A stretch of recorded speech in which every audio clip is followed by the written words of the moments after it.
patuloy na nagbibigay serbisyo, pag-asa at saya.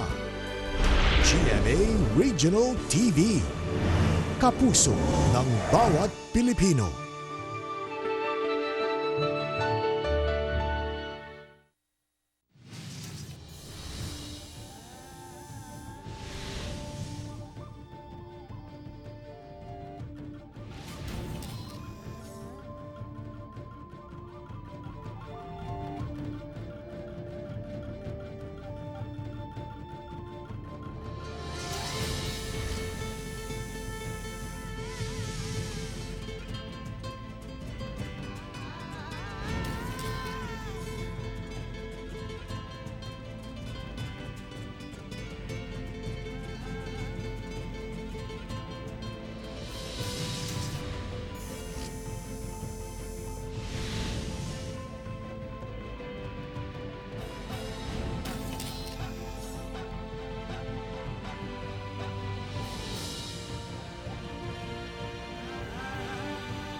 This is GMA Regional TV Weekend News.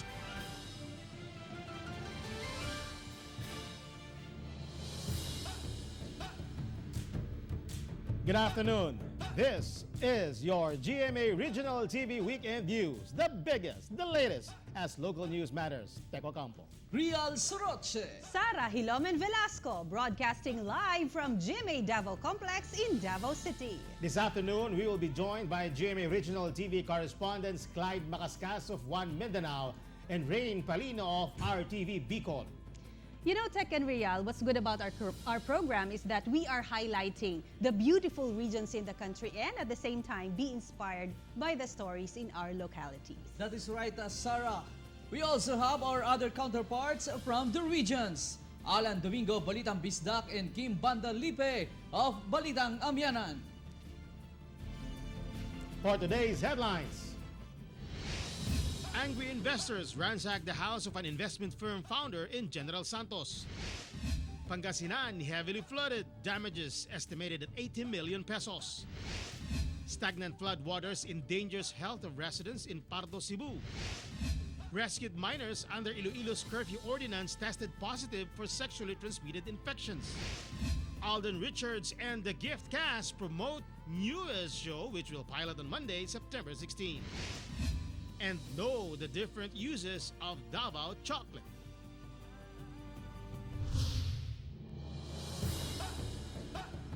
In the midst of the investment scam issues, a group of angry investors ransacked the house of an investment firm founded in General Santos City, leaving only its roof and walls literally.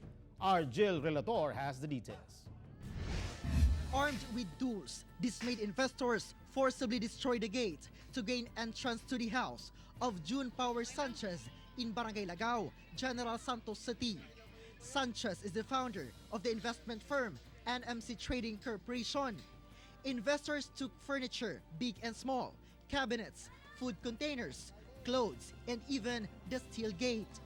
The investors claimed that it has been 3 months since they were promised the due interest from their capital investment. Ma'am, nag-invest din kayo? Oo, nag-invest kami. Magkano din?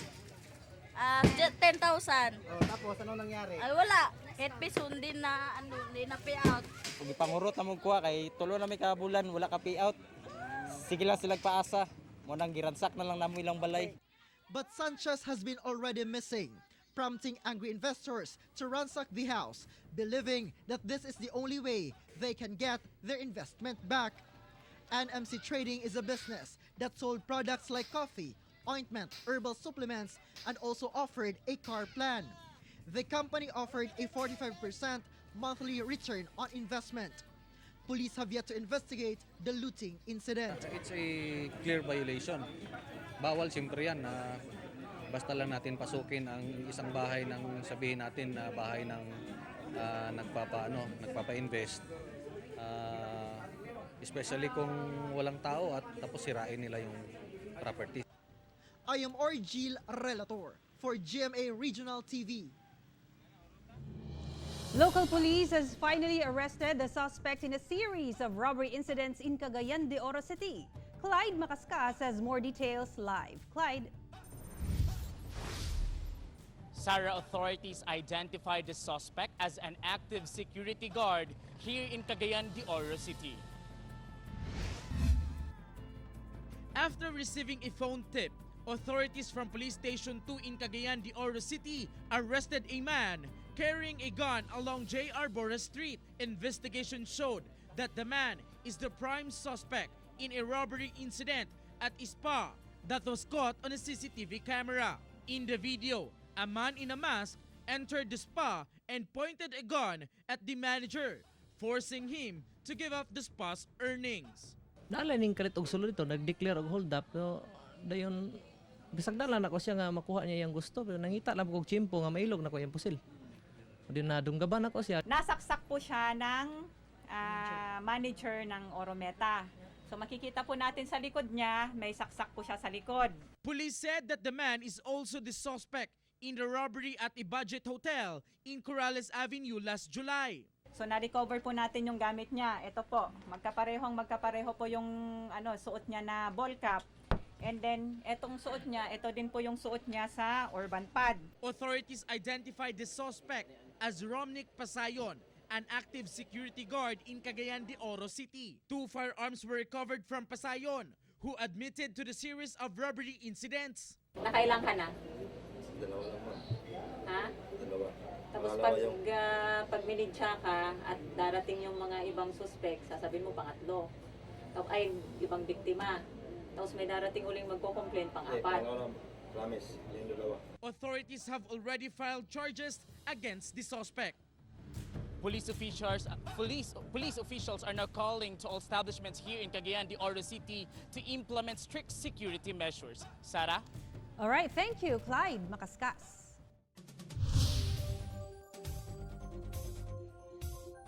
Habagat severely affected the province of Pangasinan. Damages to crops and infrastructures estimated at several million pesos. Russell Simorio from RTV Balitang Amyanan tells us more in this report. The province of Pangasinan was severely affected by the southwest monsoon. Several towns in western part of the province were submerged in flood waters. A flash flood hit 5 barangays in the coastal town of Labrador. Kahit tumataas na yung tubig, ayaw pa rin nilang mag-evacuate. Kaya ngayon po, pupunta na po namin sila, kasama po namin ng PDRMO para force evacuation na po. Motorists were stranded. Sir, malalim kasi sa may bandang gitna medyo hanggang tuhod, kaya medyo nag-aalangan din kami mga motor na dadaan. Baka masira. Baka masira Mahirap po. Tingnan niyo yung bahay namin, hindi kami nasa taas kami. Nasa taas kami ngayon. So, pagka ganitong tag-ulan yan, matagal na to, ilang taon na tong ganito. The Pangasinan Provincial Disaster Risk Reduction and Management Office recorded almost 80 million pesos worth of damages to infrastructure and the agriculture sector. Some roads and bridges were eroded, while some rice farms were submerged in flood waters due to intermittent rains. Talaga inaasahan talaga natin na meron tayong mga danyos sa infrastruktura, sa mga roads and bridges, at of course sa ating agriculture. More than 1 million pesos worth of damages was also recorded in the provinces of La Union and Ilocos Norte. Together with Daryl Peralta, I am Russell Simorio for GMA Regional TV. Local governments in the different regions are stepping up efforts to prevent the entry of the African swine flu virus. We have King Guevara for the story. Pangasinan Governor Amado Espino III declared a temporary total ban on the entry of all live swine or pigs into the province of Pangasinan. This after the Department of Agriculture Secretary William Dar announced that the tests on the abnormal death of some pigs in Rizal and Bulacan are positive for the African swine fever. Based on Pangasinan Executive Order, there is an urgent need for a wider and more stringent ban on the entry of swine in the province to safeguard its industry as well as to protect the public for the ill effects of the ASF. Kasama ang Department of Agriculture, Bureau of Animal Industry, ang PNP at saka yung ENRO ay nagtalaga ng mga quarantine checkpoint. Local officials in Cebu are making to stop the entry of contaminated meat in their city. But those who are making living by selling pork are afraid that this will affect their source of income. According to Nancy Abari, their suki are aware that the ASF will not directly affect people's health, which is why there are still many consumers who buy their products. In Bacolod City, Task Force Botagoy has seized close to 30 kilos of imported frozen pork at the Burgos Public Market. Negros Occidental Task Force ASF also intercepted 5 tons of imported pork at the Bacolod Real Estate and Development Corporation port, amounting to almost 500,000 pesos. It was discovered that the confiscated imported pork has no meat inspection certificate and shipping permit. The task force immediately buried the mishandled products. Although it has been declared free from ASF, the Department of Agriculture Region 10 is still doubling up on measures against the said disease, especially since Northern Mindanao is the third largest region in the country in terms of swine production. DA10 is pushing for the full implementation of the BABES strategy to deter the entry of deadly disease in the region. BABES is an acronym for B. Banning pork imports, A. Avoid swill feeding, B. Blocking entry, E. Educate people, and S. Submit lab samples in case of signs of swine illness. For Region 10, we are still an ASF-free region. I am King Guevara for GMA Regional TV. The people of Barangay Poblacion, Pardo, Cebu City have been complaining of stagnant flood waters that has been hounding the area for a long time. Meanwhile, the city government has implemented immediate measures to solve the problem. Alan Domingo of GMA RTV Balitang Bistak tells us more live. Alan. Real, the prolonged agony of residents in a village in Cebu City due to filthy and stagnant flood waters is over for now. This is what GMA Regional TV witnessed when we visited the area. The road, which was used by four-wheeled vehicles, can now only be accessed through an emergency boat. Black-colored native waters emanating a foul odor is endangering the health of the residents. Dr. Josephine Valencia, a cancer patient, attributes her ailment to the stress she has been through because of the problem. Masamot gid sir kay magkukulbi ka magtan-aw sa unya nabi ko mga anak sir tulo ka buok. Sige batawon sa sila lakaw. The barangay official of Poblacion Pardo said that they have exerted numerous efforts to solve the problem but failed.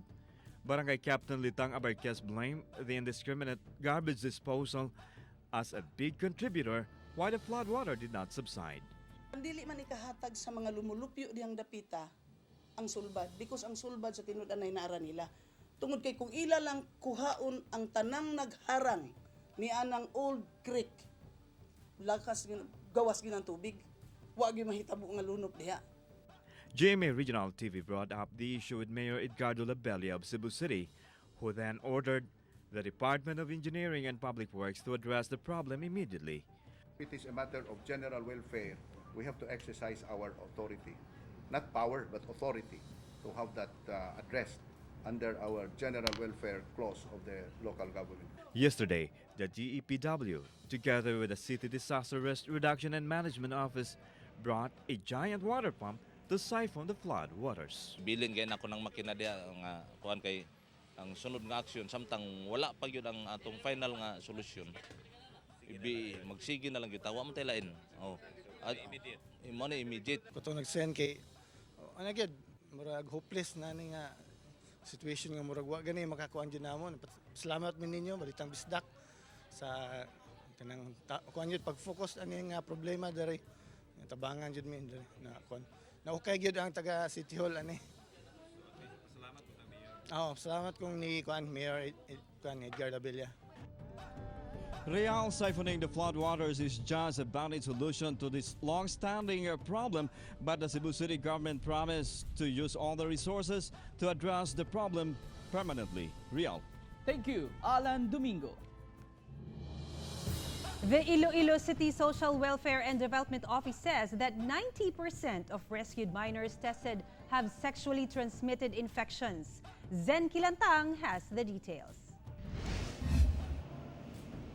Of the 37 minors rescued and tested since January to September this year, 33 of them have sexually transmitted infections such as gonorrhea and syphilis. After being rescued, the Iloilo City Social Welfare and Development Office meet with the parents or guardians and refer the minors to the clinic for tests. According to a civil society organization, the number of teens with STIs continues to increase compared to teenage pregnancy. Ginakulbaan lang namon is it will actually mean nga ang protective behavior bala sang kabataan nubo pa kag ang naga-engage kay sa early sexual activities kay supposedly wala pa na sila kay kabataan pa nagataas man nga nagataas. So there's really a need to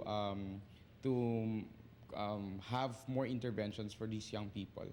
To address the issue, the Task Force on Moral and Values Formation will conduct a massive rescue operation to arrest pimps prostituting minors in the city. Kalibot siya kag mga inspeksyon randomly sa mga distrito, sa mga kabaranggayan. The city's Crisis Intervention Unit provides treatment and counseling for minors with STI. Together with cameraman Romel Porquia, Zen Kilantang for GMA Regional TV. A farmer was declared dead on arrival while 3 others were hurt after they were struck by lightning at Hacienda Socorro in Barangay Udyong, Moises Padilla, Negros Occidental. The lightning strike happened as 42-year-old Zaldi Marfil and his companions were on their way home when they were caught in a heavy downpour. The victims' companions, Rodrigo and Rodfil Espartero and Juanito Magsipok, sustained minor injuries. The town's Disaster Risk Reduction Management Office advised the public to avoid going out during the heavy rainfall. If it can be avoided, they must not cluster together in a group and should spread out and walk apart to avoid getting struck by lightning. Several employees and tenants of a prominent mall in Davao City took to social media to air their complaints of working for 6 months without air conditioning units. Sheila Vergara Rubio has the details.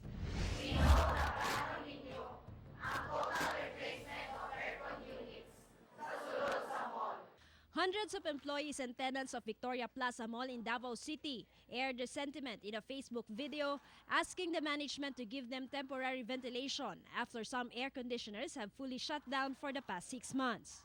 They are claiming that some of the employees have gotten sick due to the poor ventilation of the said mall. They have also sent a letter to the city government of Davao, which was also forwarded to the Department of Labor and Employment Region 11. The City Health Office immediately conducted a site inspection of the mall to check if the management complied with occupational safety and health standard. We will undertake inspection aron sa taon kung unsay kamatuoran sa mga report. During the inspection, it was found out that only 4 aircon units are functioning, which proved that there is no conducive ventilation, which might affect the health condition of the employees and customers as well. The City Health Office said that they may recommend to stop the operation of the mall if the management will not act on it. Isaon ako family ma'am, dagan kay ko gipakaon ma'am. Nami kauban nga nagsakit ang ilahang family na ami uban nga naa sila gipa-eskwela college na karon. On Thursday, the City Health Office met with the representatives of Dole Region 11, mall management, and the employees for a technical conference. The management explained that the aircon repair process is still on its 3rd phase, pending the arrival of the equipment from abroad. We will be more concerned on the urgency on how that humidity problem will be resolved. Both parties have also aired their grievances during the said meeting. When you showed that video, can you tell us pila ka shares ang nahitabo, pila ka comments about negative sa NCCC ang nigawas because of the post that you had, showing we are negligent, showing wala mi ginahimo. Gibutang na mo dito nga kapalumi nga naamoy ginahimo nga as plan. Ang amo alang gusto is temporary solution. In the end, both parties agreed to find a third party to look for mitigating measures to improve the existing aircon system and to adjust the break time of the employees. NCCC will provide them the needs regarding how they can mitigate the measures dito sa department store specifically. Together with cameraman Leo Arcajes, I am Sheila Vergara Rubio for GMA Regional TV.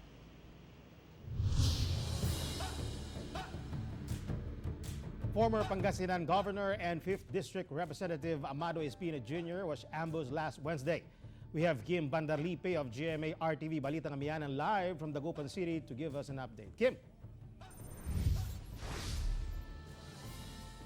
Tech, a driver and a police escort died while several other bodyguards are still in the hospital after the ambush of former Governor Amado Espino Jr. However, the motive was yet to be identified. Former Pangasinan Governor and 5th District Representative Amado Espino Jr. survived an ambush after unidentified suspects opened fire at his SUV on Wednesday afternoon. Based on the animated presentation from Pangasinan Police Provincial Office, the two-car convoy was traversing Barangay Magtaking, San Carlos City, Pangasinan, when more than 10 gunmen in 3 different vehicles attacked them. Espino's car still managed to move forward, while his backup security was stuck at the crime scene. Espino sustained gunshot wounds on his side and right arm. Doctors declared him out of danger. In-X-ray na rin siya, in-ultrasound na rin siya, tapos ngayon sini-CT scan, siguro just to be sure. Yung sa paningin namin na ng mga nandun, medyo okay naman siya. He's even telling jokes there. One of his security escorts, Police Staff Sergeant Richard Esguera, died on the spot after sustaining multiple gunshot wounds. Agapito Quizon, Espino's driver, died at the hospital on Thursday. The backup car's driver, Anthony Colombino, ran from the scene when the incident happened. However, he is now under police custody. Makakatulong siya to shed light on the incident sapagkat nandun siya mismo sa crime scene. Police were able to recover 2 vehicles used by the suspects in separate towns in Pangasinan. High-powered firearms, ammunitions, and grenade were found inside the vehicles. Suspects are said to be members of a gun-for-hire group. The Special Investigation Task Group has already identified the registered owners of the vehicles. Yung na-recover pala doon ay more than 169 spent shells ng M16 and caliber 7.62, more than 169. So hindi pa natatapos yung pagbilang at pag-itemize ng ating SOCO. In an official statement released by Espino family, they are hoping for the immediate action from authorities.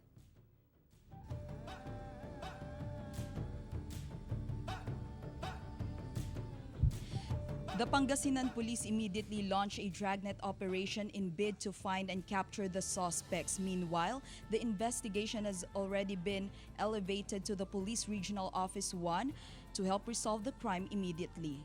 Tech. Thank you, Kim Bandarlipe. This is GMA Regional TV Weekend News. This is GMA Regional TV Weekend News. 4 people, including an ex-army serviceman, died while 14 others were injured in a fatal crash along MacArthur Highway in Barangay Binugao, Davao City. The incident involved a wing van driven by Elmer Gonzalez and a public bus driven by Sandro Abdul Wahab. According to authorities, both vehicles traveling at opposite directions both occupied the inner lane of the highway that resulted in the collision. Still in Davao City, a day after the Binugao incident, another fatal highway accident took place along Carlos P. Garcia Highway, Diversion Road. The driver of the delivery truck full of construction materials lost control of the steering wheel after the brakes malfunctioned, causing the truck to crash into a lamp post. The driver and his 3 passengers died on the spot. In Dagupan City, Barangay Kagawad Abraham Melesio and his friend John Balisteros died in a car accident along the Venecia Highway extension. CCTV footage shows their speeding multi-purpose vehicle which overshot the highway, hitting a concrete barrier and falling into the river. An amateur video shows authorities recovering the lifeless bodies of the victims. In Bantay, Ilocos Sur, CCTV footage shows a 10-year-old girl crossing the road when she was hit by an SUV. Due to strong impact, the girl was thrown across to the other side of the lane. The victim was then brought to the hospital. The driver of the SUV did not stop after hitting the girl, but later surrendered to the police in the next town. The driver apologized for the accident and vowed to extend financial help to the family of the victim. Brother stabbed his older sibling. Suspect said victim was a bully. Jasmine Gabriel Galban of GMA Balitang Amyanan has the details. A bully was stabbed to death by his younger brother in Urdaneta City, Pangasinan. The victim, Ricky Garonia, suffered several stab wounds on different parts of his body. The suspect, Leo Rick Garonia, was arrested and detained. Pag pinagsasabihan ko, Madam, yung Ricky, siya pang magagalit sa akin, Madam. Brothers Ricky and Leo Rick had been drinking since morning when the two got into an argument that afternoon. Their sibling Michael tried to pacify the two but was also stopped by Leo Rick on the wrist. Kita ko nandito na sa likod. May dala ng kutsilyo. Biglang linundag niya yung nakaupo na kapatid ko. Tumama sa akin una yung kutsilyo bago sa katawan niya. Umaga pa lang nagiinuman na sila. Hanggang nung hapon nga ay nagkaroon ng misunderstanding itong dalawa kasi according to witnesses, palaging binubuli nitong biktima itong kapatid niya na bunso. Leo Rick says his brother constantly bullied him. Sorry, pasensya na nangyari na po. Yun na lang po. Nagkisiyan ko po. Police authorities say that it is up to the family whether or not they will file a case against Leo Rick. Together with cameraman Henry Duminsil, I am Jasmine Gabriel Galban for GMA Regional TV. In Guimbal, Iloilo Province, a heavy equipment of a construction company was burnt by alleged members of the New People's Army. John Sala will give us more details live. John. Sarah, the town of Guimbal in the 1st District of Iloilo is no stranger to rebels. This week, police are looking into possible extortion as the motive behind the attack in a concrete batching plant. Since 2016, a construction company in Guimbal, Iloilo has been receiving extortion letters from an alleged group of New People's Army. The municipal police pinpoints the same rebel group behind the attack of the company's concrete batching plant in Barangay Ikokolo Wednesday night. Wala na report lang sa control, we monitor na may baton sila. 15 unidentified armed men broke inside the batching plant and burned down 2 transmit mixers and a backhoe.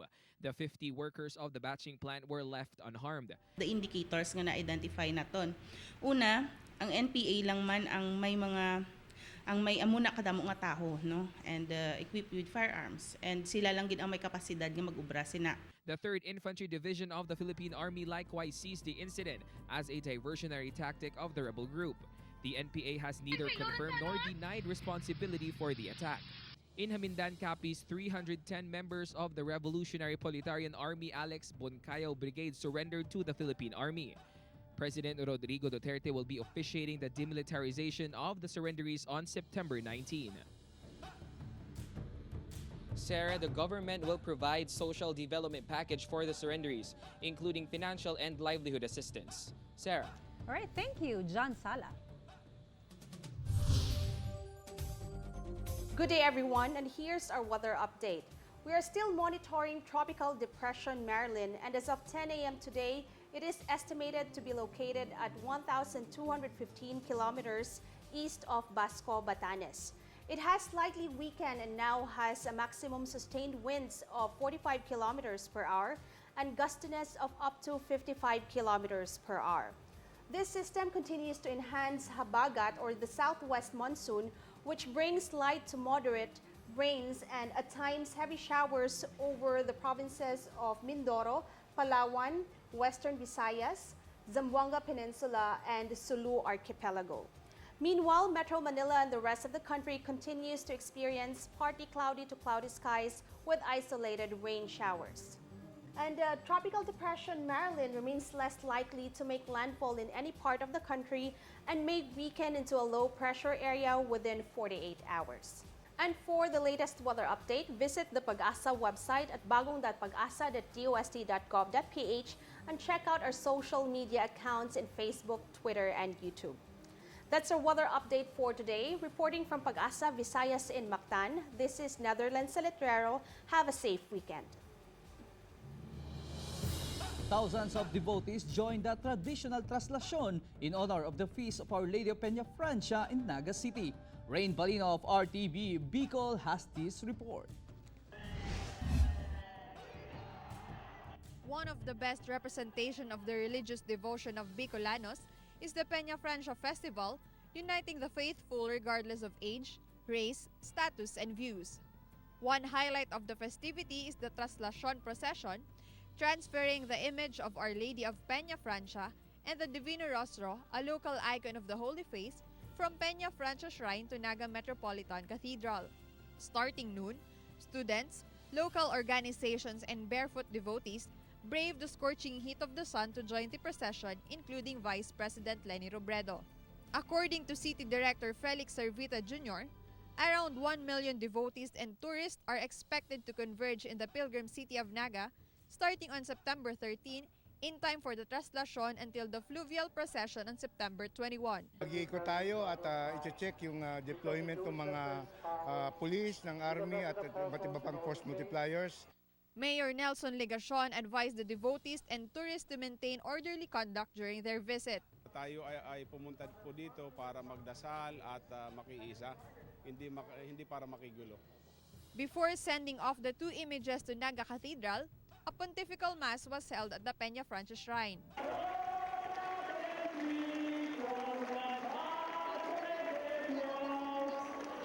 Devotees raised their handkerchiefs upon the arrival of the Holy Mother or Ina at Naga Cathedral.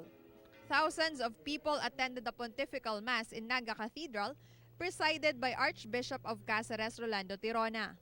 It is the push of the Holy Spirit.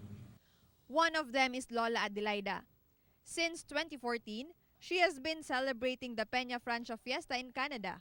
But this year, she came home to Bicol to attend Mass. Sa may ibang feeling mo, you can see yung Virgin Mary.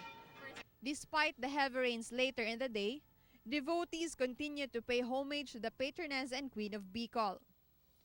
With the upcoming fluvial procession on September 21, the Archdiocese of Cáceres expects more devotees to come, which proves that Naga City is indeed the heart of Bicol.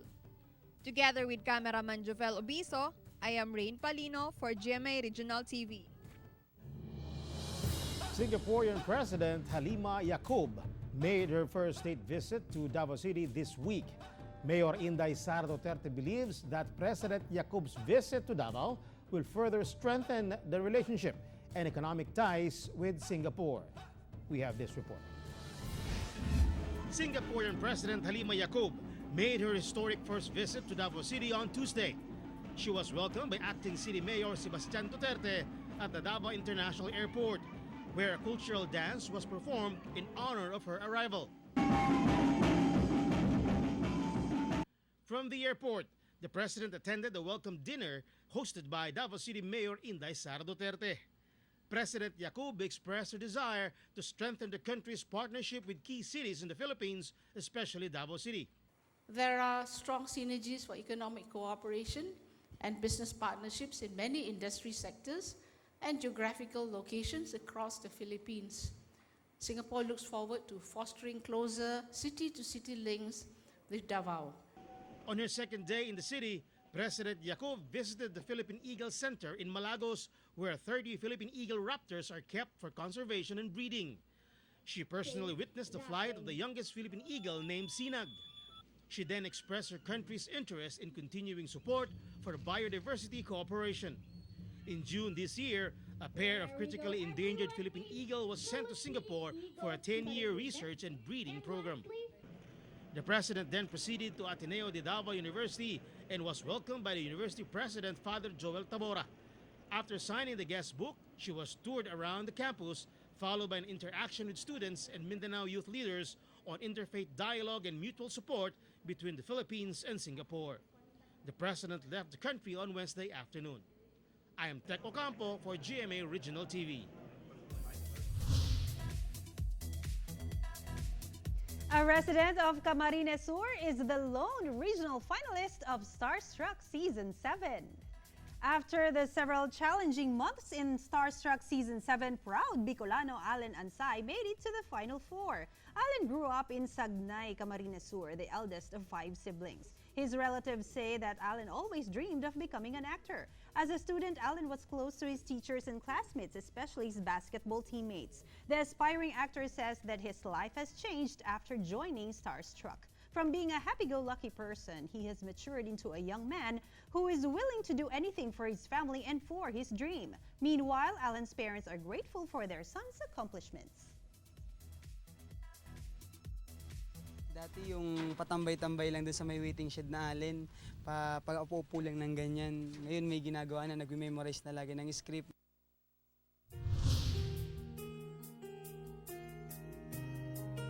Flooded residents in Pangasinan felt the spirit of bayanihan after witnessing policemen of Dasol braving flood waters to do rescue operations. Russell Simorio of GMA Balitang Amyanan tells us more in this report. The spirit of bayanihan is still alive even in times of disaster. The western part of Pangasinan was submerged in flood waters due to southwest monsoon, yet residents still felt the spirit of bayanihan during the calamity through acts of kindness and compassion towards their fellow Pangasinense. Police members of the Dasol town braved the floods to rescue stranded residents, while the search and rescue team of Pangasinan Police Provincial Office and Provincial Disaster Risk Reduction and Management Office went beyond the call of duty to respond to the immediate needs of affected individuals. Sinakay na lang po namin yung mga na-stranded doon, papunta ng Bani, Alaminos, sa Lingayen. Rescuer Lazare Veloso Jr. left his family to attend to his duties. Importante yun kasi kawawa ng mga pamilya nila, tsaka mga tinulungan namin lahat ng mga kwan. Some motorists also showed their spirit of bayanihan by giving rides to stranded commuters. Tatawid lang din kami, kaya kawawa naman yung mga tao. Tulong lang po. Tulong na sa mga tao na tatawid. Kasi talagang hindi naman makatawid basta-basta yung mga babae dyan. Basa sila lahat kung saan sila pupunta. Together with Wilson C., I am Russell Simorio for GMA Regional TV. The City of Talisay Traffic Operations Development Authority head is recommending to the City Council the imposition of speed limit at the Cebu South Coastal Road, thus the acquisition of a speed gun. Chona Carion has the details. Because of a series of accidents at the Cebu South Coastal Road, Joy Tumulak, the head of City of Talisay Traffic Operations Development Authority, recommends that there should be speed limit for vehicles passing areas under the city's jurisdiction. According to Tumulak, most accidents in Talisay City involve vehicles running at full speed. He will recommend to the council to set the speed limit of passing cars to 40 km per hour, just like what is being implemented in Cebu City. Amo ni siyang ikonsulta sa DPWH kung unsa gyoy gikusgon no dinhing dapita kay doon na magay ubang portion nga wa magkapariha. For example sa Cebu City sa SRP is 40 no, so at least 40, so mo na nga among ikonsulta unya. Tumulak will also ask Mayor Samsam Gulyas to procure a speed gun that can be used to measure the speed of the vehicles. Kung mulapas man galing sa iyang gikusgon, doon ay posibleng penalty nga iyang mahiaguman sa driver. Together with cameraman Rinante Quinones, I am Chona Carion for GMA Regional TV. Davao City is known as the durian capital of the Philippines. But do you know that the city is also known as the country's cacao or chocolate capital, where chocolate has different uses? Let's watch this. Apart from being tagged as the nation's durian capital, not many are aware that Davao City's chocolate industry is also flourishing. Here at the Malagos Chocolate Museum in Davao City, ready-to-eat Malagos-made chocolate bars are a hit, especially among kids. Its newest attraction that is becoming popular with beauty enthusiasts is their chocolate spa because of studies showing the benefits of chocolate on the skin. In the facial, it's mas malapot, and I think it makes it more moisturizing sa face. And right now, my pores feel so tightened. Davaoeños and tourists alike make the trip to Malagos to taste the delectable chocolates that are proudly Davao-made. Most visitors are even excited to make their own customized chocolate bars. Oh yeah, this is fascinating. Ito yung unang beses ako nakapunta dito. At ngayon, mas na-appreciate ko kung paano ginagawa yung mga chocolates natin. They will be very happy no, mubalik ang ilang pagkabata, no? So bumabalik yung pagiging bata nila here in this activity because their creativity, no? They can explore kung ano yung gustong flavor nila in their chocolates, or very very happy guests. Among the delicious treats that Malagos offer are chocolate float, chocolate cake, and their uniquely flavored chocolate humba. Amidst challenges in the cacao industry, Malagos is geared towards achieving their sweet success for Davao City's chocolate industry, which has already earned international recognition. Together with Cyril Chavez and Joe Pascual, I am Sarah Hilomen Velasco for GMA Regional TV. I would like to try that chocolate facial spa. I wonder what will it do to my skin. Well, chocolate has many benefits. And what's intriguing actually is the chocolate humba. Yes. So, you know, It's maybe the yummy. Sounds good. bittersweet taste of chocolate makes the difference in the recipe, I guess. They substitute chocolate for sugar instead. Oh, all right. Well, no, you know, there's a lot you can do with chocolate. And especially now, the Davao region is home to one of the world's best dark chocolates. And it also supplies more than 80% of the total cacao production in the Philippines. So this is a booming industry, and you know, the region must take advantage of it. Yeah, take note, Sarah, in fact, that chocolate of Davao ranked #2 in the entire world in terms of taste and quality. Wow. So for non-durian lovers, they can have chocolate here in Davao. After the newscast, Tech will tweet will. us. To Malagos. All right, we would like to thank everyone from around the Philippines as well as our Kapuso abroad for watching today's episode. That was the biggest and the latest news from the regions. Thank you for joining us, and from all of us here in Mindanao. This has been GMA Regional TV Weekend News, where local news matters. Happy weekend!